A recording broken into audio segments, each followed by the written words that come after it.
All right, guys, what's up? UFC 317 just wrapped up. This card was insane.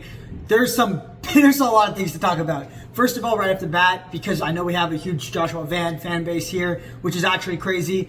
This dude is a monster, and I do think he has a really, really good chance against Pantoja. He looked amazing this fight. He's kind of just speed run the entire, not even the flyweight division of the UFC, his entire career, and he's looked amazing doing it. So we're going to talk about that later in the fight card, and we're going to go break down all of the fights, kind of recap the whole card, top to bottom, bottom to top. We're going to go from the bottom up. But all in all, I mean, Joshua Van looked insane, and I do think that there's some ways he can get a win over Pantoja for sure. The dude is looking good. It's really, really crazy to see his progression. And obviously the flyweight fight Pantoja looked amazing, and we all know what Ilia did to Charles. We're going to get to all that stuff later, but what a card.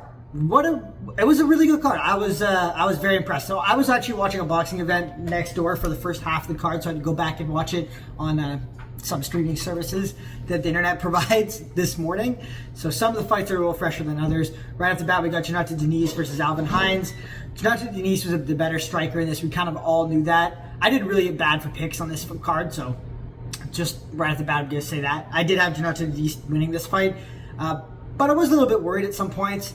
For the most part, in the first round, it was pretty close, but I still gave it to Jonathan Denise. Second round, Jonathan Denise. Third round of Alvin Hines came back, and he basically just toughed out Jonathan Denise, and when Jonathan got a bit tired, was just kept pressuring him, but he was getting hit with some big clean shots, and everything Jonathan Denise threw, I don't know if Alvin Hines just marks up easy, but it seemed to hurt him a lot. His face was getting cut and swelling up pretty quick, but Alvin Hines, for both these guys, for two kind of fatter mini fridge or full-size fridge heavyweight looking motherfuckers, they had a pretty good fight. It wasn't like a highly skilled fight, but it was a pretty good fight, and Alvin Hines just came forward. Up next, we got the Dodo Bird, Nico Price versus Jacob Smith. We all knew what was going to happen here. This dude's build, Nico Price, is just like it's something special. He's living on a ranch with like 8 different kids. His training is probably not, going the same as this guy who's insanely athletic, walked in the cage, did the most perfect standing backflip. And I forget how big of a favorite. Let's see if we can see how big of a favorite he was coming. Minus 2,000 favorite. That's insane. Excuse me, boys and ladies, if there's any ladies here. But for the most part, we kind of thought Jacoby Smith, whatever you want to call him, was going to come out here and just start Nico Price, which people are acting like he had a bad performance against Nico Price. Nico Price is still a good fighter. We all kind of just expected Jacoby Smith to make it look even easier than he did, but he did kind of dominate this fight for the most part and got the sub in round 2. He looked pretty good. There's definitely like some room for improvement in this game, but he's still early in his career, especially in the UFC. He's not as early as Van. Van's just speed running. He is as early as Van, but he's not speed running like Van. I think we need to give this guy like somewhere around another Nico Price level, or a little bit higher, but not much. Don't jump up too much right now. Let him get some more fights in the UFC and kind of work his way up. I have to go to ski training in ASAP. We had Sunday morning sparring at the MMA gym, and now I got to train for my actual sport right after this. So we're going to kind of speed run through, the earlier parts of this card and go from there. Terrence McKinney versus Vyacheslav Borshev. I got this so wrong. I forgot how good Terrence McKinney's grappling is. I look at his face and I'm like, what is this T-Rex looking motherfucker gonna do, like, technique-wise, smart-wise, IQ-wise in a fight? Because he normally does not use a good IQ in a fight. He looks like the new, like, have you guys seen the new Jurassic World thing, and they have this, like, dinosaur that comes out, like the really big, mean dinosaur with a huge bubble on his forehead? Kind of looks like that. I forgot how good his grappling was. He came out there, literally just shot a double leg. It was a pretty good double leg, but it was kind of just off Borshev's kick. And got him down and immediately subbed him with a Darce. And, well, I guess he switched to like a mounted guillotine kind of. But, yeah, he looks really good. His grappling is really good. He should use more IQ and use his grappling a little bit more in fights. I think he'd have a lot more success. He's naturally athletic, for sure. And he did show some, like, skilled IQ, like, when he was using his grappling. His grappling looked great. Viviana Awaru versus Tracy Cortez. Tracy Cortez kind of just dominated this fight in terms of just dominated the fight. Did better in the grappling exchanges, did better in the striking exchanges, just kind of did better overall. She's a favorite. We kind of saw this one coming, but she looked pretty good. She didn't get a finish, but I think it was still like a good win for her. Next fight, Hyder Emil got this one wrong as well. So I think we got 2 wrong so far. Not awful, but the rest of the card gets worse. Hyder Emil, I thought Hyder Emil was going to win. He kind of, like, I don't want to say he got unlucky, but he got clipped early on by a shot that fully knocked him out 26 seconds in the fight, which is crazy, by Jose Miguel Delgado. Great fight for as long as it lasted. It's hard to say these fights are great because, you know, there wasn't much fight, but it was a great performance, let's say that, and a great knockout. Literally 26 seconds in. They started, basically Jose just came at him right off the bat, and they both came at each other. Hyder Emil came forward too, and they're just, you know, getting this gritty, like, technical but gritty scrap. And Hyder Emil throws Jose Delgado to the ground. Jose gets up, starts pressuring him a little bit, kind of hits him with, like, I think a check hook or right hand. I can't quite remember. Grabs, like, just grabs his clinch as he's walking forward, switches stance as he's walking forward with that clinch, and just blasts Hyder Emil with a knee right on the chin and knocked him out clean, followed up with a shot. It was a good stoppage. Some people were saying it wasn't a good stoppage, but it was a good stoppage and a really good performance from Jose. Do I think he could do that to Hyder Emil again? You know, it would be interesting to see them fight again, but it was a really good win. So, yeah. Jack Hermansson got absolutely clapped by Gregory Rodriguez. I did get this one right. Gregory Rodriguez, like we talked about this on the the predictions. Look at this guy. This dude is a specimen. He's like a thumb with abs. It's actually crazy how strong this guy is. And I kind of said this when I watched it when I did the predictions. If he fought the same way he fought in the first round against Cannonier, where he just pressures and he uses it, like he's got such a big power advantage, physicality advantage over everybody in this weight class, and he's a technical grappler, he's a technical striker. Is he the best striker? Probably not, but he's still very, very good, and he hits so hard. And when he just uses his pressure and just walks people down and gets in their face and just kind of bullies them, he's bound to clap them, right? And I think that's what he got away from in the Jared Cannonier fight. He got a little bit tired and then stopped kind of walking and imposing Jared Cannonier down and imposing as well. So he didn't have a chance to get tired in this fight. He caught Jack Hermansson with a beautiful left hook, and I mean, that guy was out cold. He kind of he stepped in with in the beginning, the first couple of minutes of the fight, I was a bit back and forth. I still think Gregory Rodriguez was doing a good job of kind of opposing as well, coming forward. He was getting hit with some shots by Jack Hermansson, but it was more just like point shots, like nothing that was gonna really hurt Gregory. And Gregory stepped in with a big 2-3 straight right, kind of hit Jack Hermansson's arm and went down, and then just a perfect check, not even check hook, a perfect hook, straight across the chin, knocked him out cold, walked over and blasted him with a hammer fist after it's already knocked out cold. People were saying it's like really unnecessary for that extra shot, but I know there was a delay before the extra shot, but it wasn't like that big of a delay. Like, by the time you process everything, and the ref did get there, he's trying to kind of try to pull Gregory Rodriguez away from the back. Pause, but I don't know. I think that follow-up shot was a little bit unnecessary, but wasn't like crazy. Like he waited 10 seconds and then blasted him with another one. It is what it is. I mean, the ref didn't stop him, or didn't get there to fully stop him in time. Peyton Talbot versus Felipe Lima. I actually didn't watch back the first round of this. By the time I got back from the boxing event, I got to the second, third round. It was a good fight. I mean, for the most part, Felipe Lima made some questionable decisions. I thought Felipe Lima was going to win this fight. I got this one wrong as well. His takedowns were good when he went for legit takedowns, like double legs and stuff like that. And in the striking, he did pretty good against Peyton Talbot. But Peyton Talbot's takedown defense looked good. His striking looked good, and he won a good fight against Felipe Lima. I think Felipe Lima's skill wise is on the same as his last opponent, Ronnie Barcelos. So I don't know. I sound like I didn't expect Peyton Talbot to make improvements and stuff like that. I just thought Felipe Lima, could get it done mixing everything together. But Peyton Talbot looked good, had good striking, and we're excited to see what he gets up to next. He's gonna have some tough fights against other people in this division. Money Moik, we got Money Moik versus old man Beneil Dariush. Brother, this one sucked to watch. I wanted to see Moicano win. I think everybody wants to see Moicano win. He's kind of like a fan favorite, home favorite for everybody, just because he's Moicano. Bro needs a hair transplant. He's got the money. He's got the Bitcoin. Like, spend the Bitcoin and go get yourself a hair transplant, Moik. But yeah, I don't know. He kind of, the first round was pretty back and forth. Honestly, Beneil Dariush was doing a really good job of mixing in the open stance kicks, the low kicks, the body kicks, and Moicano didn't really have much of an answer for that. I thought he would have a better answer for that with the striking, and I did kind of think, I also picked Moicano.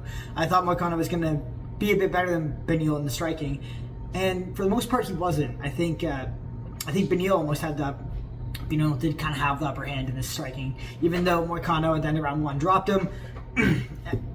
I would say round 1 Moicano, because it was back and forth in the striking. Beneil was winning, but at the end of the round he dropped and hurt Beneil and was looking for a finish. Second round, Beneil Dariush got on top of him after some good scrambles. Moicano's takedown defense looked pretty good, but once he kind of slipped up and let Beneil on top of him, and Beneil got mount, side control, all that stuff, and kind of just held him down for 3 minutes in that round. Definitely won the round. Wasn't landing anything crazy. Moicano did a good job of defending. There was a head and arm choke, I believe, that he defended, or it was Beneil was trying to get that Moicano defended. But Moicano definitely lost his round. He was on bottom for the majority of the whole round. And coming into the third round, it was kind of like, okay, Moicano's got to make sure that Beneil doesn't get on top of him. And they are striking back and forth. I think Moicano needed more output. Beneil was still landing quite a bit, not quite a bit more, but more than Moicano, and kind of winning the stand-up. I think Moicano was waiting a little bit too much and looking for another shot. He needed to put a little bit more volume on him, and he shot a sloppy takedown at the end, near the end of the round, and ended up on bottom, and definitely lost himself the fight. He needed to win that second round no matter what. That third round no matter what, and that shot or whatever that ended up got him on the bottom. He ended up on bottom, was not the play, which sucks. And we'll get into that for this next fight, Joshua Van versus Brandon Royval. And for any of you guys that watch this video for the Joshua Van stuff, I really appreciate it. These are the videos that have gone, the most viral on this the My MMA channel, which is really, really cool to see, because yeah, we're growing the channel. We're almost at 250 subscribers, which is crazy. And the first Joshua Van video I did about this fight got 15,000 views, which is insane. That's mind-blowing for a channel. I think at the time we had 50 subs. So shout out to all the fans. The Myanmar fan base for Joshua Van is crazy. That one video I did, literally hundreds and hundreds of comments for Joshua Van in support of him. Dude, it's wild. As a Canadian, we don't have that kind of support for people that are, athletes in our country. So it's very cool to see. I was surprised based off of the last 2 videos I did about Joshua Van, I thought this was going to be a very tough fight for him against Royval. And it was a very tough fight for him against Royval. I kind of was leaning towards Royval winning this fight, but I saw ways Joshua Van could win. I didn't think Joshua Van would do this good against Brandon Royval. He looked amazing. He looked really, really, really good against Royval. He looked battle tested. I thought Brandon Royval was going to cardio mog him a bit and outpoint him and land a bit more on the outside. And he kind of did. He did throw more. He did outland Joshua Van. And he didn't really cardio mog Joshua Van. I think if there was 5 rounds, it might have been a different story. But Joshua Van's cardio looked good. It held up well. And because Joshua Van doesn't use a lot of in and out movement. He kind of just, he's coming forward. He's just looking for counters with his boxing, and pretty much just mainly boxing. So you kind of don't see him as this high output guy, but he had a lot of output in this fight. He has 209 significant strikes. You watch the fight and you're okay, Brandon Royval had an insane output, but their significant strikes are very, very close. Obviously, Brandon Royval was throwing more and less significant strikes were landing. Joshua Van was looking more for counter opportunities and shots that were going to land big and cause damage. It was kind of a story of okay, who can output the other guy? Brandon Royval's trying to land more, output him, and kind of take it on not necessarily points, but points and damage, just doing more. And Joshua Van was trying to land the cleaner, more significant shots and win it that way. And it was kind of a story of okay, Joshua Van is going to land 2 good shots for every 3 to 4 Brandon Royval's. But I was really impressed with how well Joshua Van countered Brandon Royval, how well he fought in the pocket, how well he pressured forward against Brandon Royval, how well he countered Royval, and how good his cardio and his output looked in this fight. Like, not that Brandon Royval tried to take him down, but we know Joshua Van has good takedown defense. We'll get into the next fight and how he matches up against Pantoja later. I think Brandon Royval would have a hard time taking Joshua Van down, even if he wanted to in this fight, just because Joshua Van's a strong flyweight, and Brandon Royval, I know he's got good grappling, he's got good scrambles, but he's not necessarily a strong flyweight. So I think he would have a hard time trying to muscle Joshua Van down, and I think Joshua Van's takedown defense is too good to get muscled down by somebody like Royval. By somebody like Pantoja with good technique and, equally as strong, if not stronger than Joshua Van, probably stronger than Joshua Van, might be a different story. We're going to find out. But yeah, all in all, Joshua Van looked absolutely amazing in this fight. I had the first round for Van. Second round, Brandon Royval picked up the pace more, was landing the jab really well. Not a lot of kicks from Royval. I think he could have mixed in a bit more kicks to keep Joshua Van guessing. Joshua Van started to figure out Royval in the boxing and countering well, and how Brandon Royval kind of overcame that was just by throwing more. Like, he's like, okay, he's countering me every time I throw a jab. I'm going to throw a jab, get countered, and then throw 3 more short strikes afterwards. And it worked. In the second round, he definitely won the second round, in my opinion. One judge gave it 30-27. I think that's a little bit generous for Van. And then the third round was a very close round, very similar to the second round, where I think Brandon Royval was doing a bit more, landing a bit more. And both these guys were busted up. This was an absolute war. By far, fight of the night. One of the better fights I've seen this year, if not one of the best fights I've seen this year. And I thought Brandon Royval could have won that third round up until the last 20 seconds, 30 seconds of the fight, when Joshua Van started mixing in those crazy, not oblique kicks, it was more like knee stomps. And that really damaged Brandon Royval. You could see him starting to slip. It was everything up to that last 30 seconds of the fight was pretty close, but you have a slight edge for Brandon Royval. And then the optics, once Joshua Van started throwing in those knee stomps or oblique kicks, and Brandon Royval was slipping and falling everywhere, or one would land and he stay, his knee would give out. The optics started to change, and then right at the end when I don't know if it was a drop. I think it was more Joshua Van didn't drop him, but stomped on his knee while Brandon Royval was off.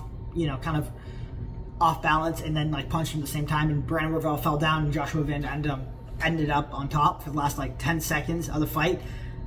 Those optics in the last 10 seconds, I think, cost Brandon Royval the fight. I think Joshua Van, I know we got a lot of Joshua Van fans, so I don't want to go out there saying he was going to lose the fight, but I think it was a very, very good, very, very close fight, and I think it could have gone to Royval if that last 30 seconds in the round didn't happen, but it could have also gone to Joshua Van as well, so we don't know.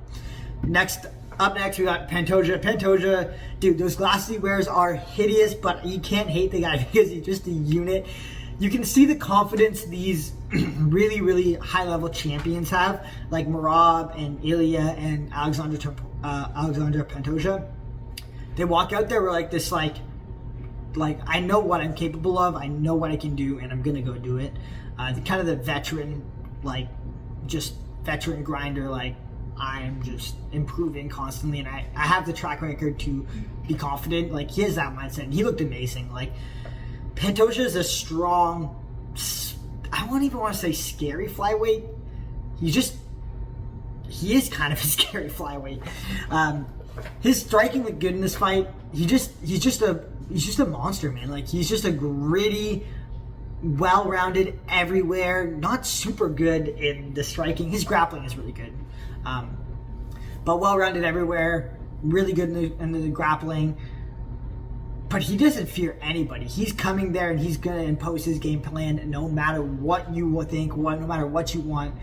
And that's exactly what he did against Kai Kara-France. You can see Kai Kara-France after the first round started, and Alexander Pantoja just blitzed him. The technique was okay. He was landing really good calf kicks and really good kicks against Kai Kara-France, and I thought his striking looked better than I remember in the past.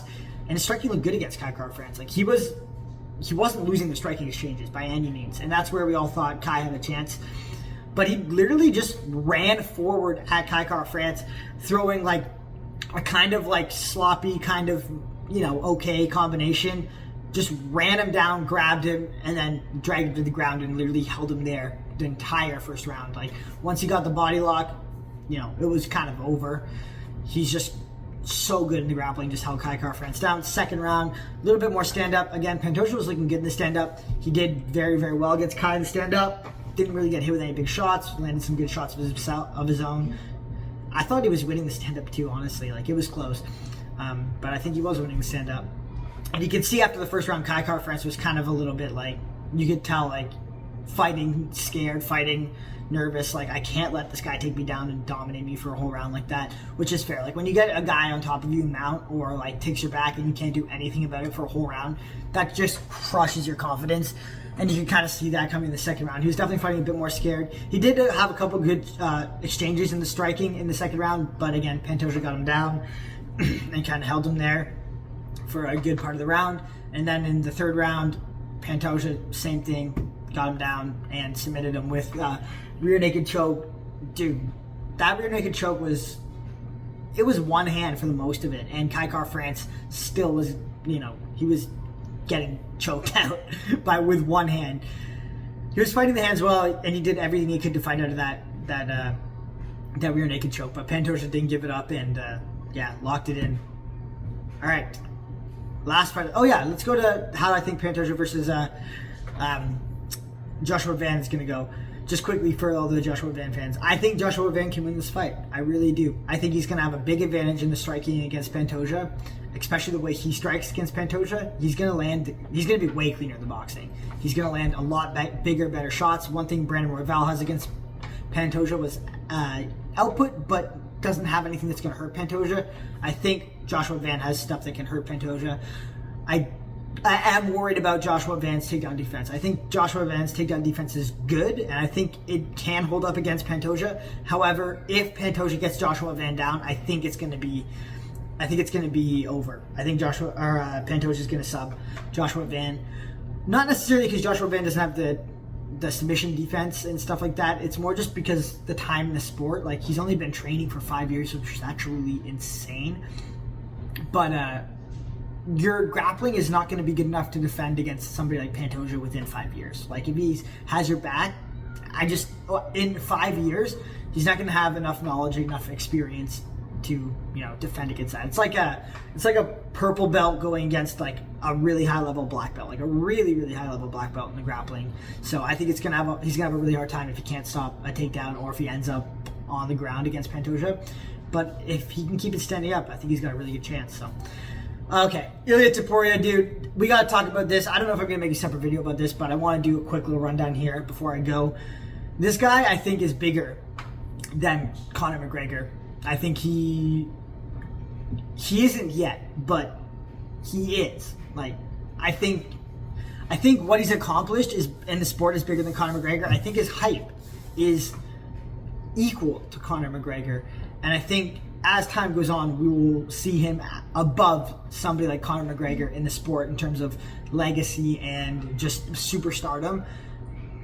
He's doing everything Connor McGregor did, literally everything, like knocking people out, calling his shots, knocking people out in the first round exactly how he predicted. You can call like Conor McGregor Mystic Mac. I don't know what you want to call Ilia.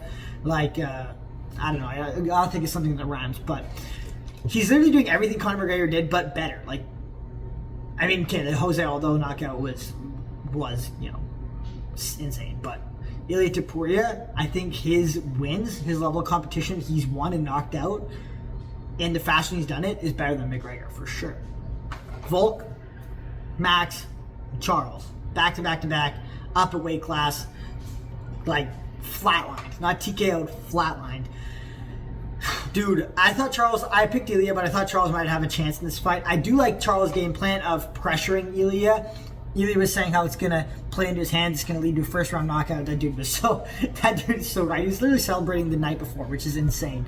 I know you guys have all seen that. If you're watching a video like this on YouTube, you guys, you know, you follow all the little things on MMA, so you will have seen that. But I thought if Charles wanted a chance in this fight, I don't think him trying to fight long and rangy would have been the plan because he's not a long-rangey fighter anyways. He's not used to fighting without pressuring forward. And I think sometimes you have to meet fire with expectation of, hey, I could get knocked out. And that's what Charles Oliveira did. I just think that the way he did it wasn't great. And, if you're going to, meet Ilia in the middle and try to, go at him, there's a good chance you're going to get knocked out. Max, I think, is somebody who is good enough fighting at range that he could fight at range the whole, 5 rounds and win a fight against Ilia, outpointing him. And I do think that that's something that we could see in the future is a Max versus Ilia again, and Max just avoids that one big shot for the whole 25 minutes and ends up winning a fight. Charles Oliveira doesn't fight like that, so I don't think it would have been smart for him to try to fight in the back foot. I think he did what he had to, and he tried to fight the way he had to. I just think, the way he went about standing in the pocket with Ilia wasn't very good. Just technical wise, we're I don't know. He let Ilia have too much room to punch him. And I right off the bat, when I saw this, when I saw the fight start, I was like, okay, he's getting KO'd. He's got his hands up, and he's trying to counter Ilia. And he did an okay job at the very beginning of the round. But for the most part, if you're walking with a Muay Thai guard with these small-ass gloves, you're gonna get, there's so much opening for a punch to go through. You're gonna get cracked. And that's kind of what happened. They got in a grappling exchange right at the beginning of the fight, and I was really impressed with how good Ilia's grappling looked. It looked really, really good. From what we saw in the grappling out of Ilia, it looked like he would not dominate, but he would out-grapple Charles. And I saw Mighty Mouse talk about this. They thought Ilia Topuria's grappling is actually, good enough to out-grapple Charles. The way, he passed guard into side control and, took, pretty much mount right away, when it went to the ground was super, super impressive. I was really impressed. Charles went for a leg lock. Ilia obviously, kind of knows what's going on, got out of it. There's a little bit of oh shit, I gotta scramble, I gotta get out of this from Ilia, but not enough. And then he literally just walk-off slapped Charles Oliveira with kind of same combination as Gregory Rodriguez, but he threw a 1-2-3, straight, jab, straight, hook. People kind of missed the jab because it didn't really land super clean, but he cracked Charles with a nice straight jab and then stepped in with probably one of the most basic boxing combinations ever. Just a jab, straight, hook, and the way he sits on these punches and the way he throws them, there's so much power behind it. I don't understand how you generate such a stiff shot, but he's got it figured out. And that straight right, that you didn't need to throw the hook. Charles was out, but not out. It was a flatline KO. It's crazy. Got him, Paddy Pimblett got in the cage. They're going back and forth. It was really cool to see Pantoja and Joshua Van square off. The Joshua Van treatment from the UFC is next level. They're hooking this guy up. Yo, stick. He's calling a shot them. He's like, can I stick around and get in the cage with the next guy? They're like, fuck it, why not? If you didn't ask, if you didn't say I get the title fight next, then wouldn't be there. And we kind of see these guys that they call their shot. Joshua Van, when I win this fight, the winner of the championship fight is gonna have to come see me, and it happens. We see Ilia say he's gonna knock out Charles in the first round, and it happens. I know in the past, people call their shots and they look dumb when it doesn't happen, but I think for the most part, the manifesting, it just seems to work for a lot of these guys. Say what you want, come out there and just clap the guy. I think Ilia versus Paddy is a good fight. I don't know if I think Paddy probably should get another win before he fights Ilia. And this is a plot armor versus plot armor fight. Ilia Topuria's undeniable plot armor versus Paddy Pimblett's plot armor. Somehow Paddy Pimblett, he's good, but is he the best? I don't think so, but he's got good enough plot armor to win every fight he's been in. Same with Ilia. But Ilia, I think, is definitely way more technical, way better fighter than Paddy Pimblett. But I could see some weird parallel universe where Paddy Pimblett wins against Ilia Topuria just via plot armor. Who knows? I doubt it. I think the odds would be heavily in favor of Ilia Topuria. But you never know what can happen. So anyways, I hope you guys enjoyed this video. If you haven't already, if you haven't to subscribe to the channel. We're trying to get to 300 subs. That would be huge for us. So yeah, see you next one. Deuces.